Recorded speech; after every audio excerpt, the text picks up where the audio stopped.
to bring peace and reconciliation was one of the major objectives of the advent of the founder of the Ahmadiyya Muslim community.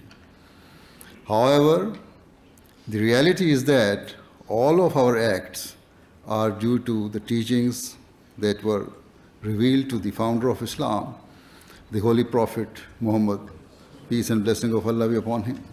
In the 1400 years following the time of the Holy Prophet, peace and blessing of Allah be upon him, the pure teachings he had brought had unfortunately been long forgotten by the majority of Muslims.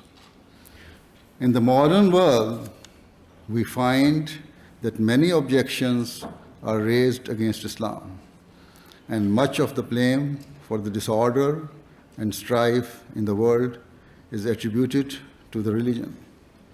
Such allegations are made even though the very meanings of the word Islam are peace and security. Furthermore, Islam is that religion which has given specific guidance on how to establish peace and has laid down certain rules to achieve this. Whenever any person is forcibly suppressed due to his religion or belief, it will lead to a negative reaction through which peace will be severely harmed.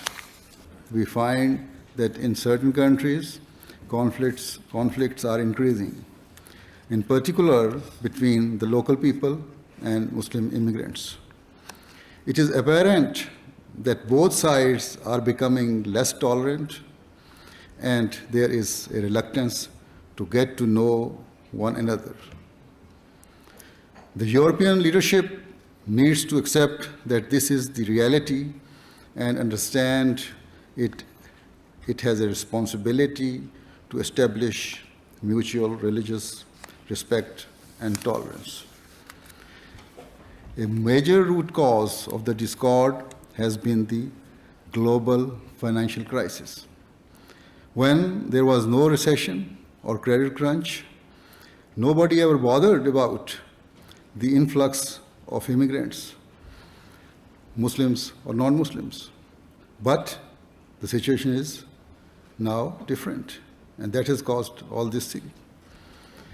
It has even affected the mutual relationships of European countries, and so anger and resentment between the people of certain European nations and the people of other European countries is increasing daily.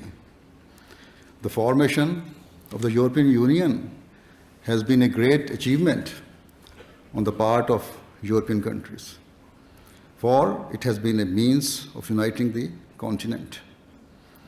And so you should make all possible efforts to preserve this unity by honoring each other's rights. To protect each other's society, you should be willing to accept fair and just demands of one another. Remember that the strength of Europe lies in its remaining united and together as one. In fact, speaking from an Islamic perspective, we should strive for the entire world to unite together. In terms of currency, the world should be united. In terms of free business and trade, and in terms of freedom of movement and immigration, cohesive and practical policies should be developed so that the world can become united.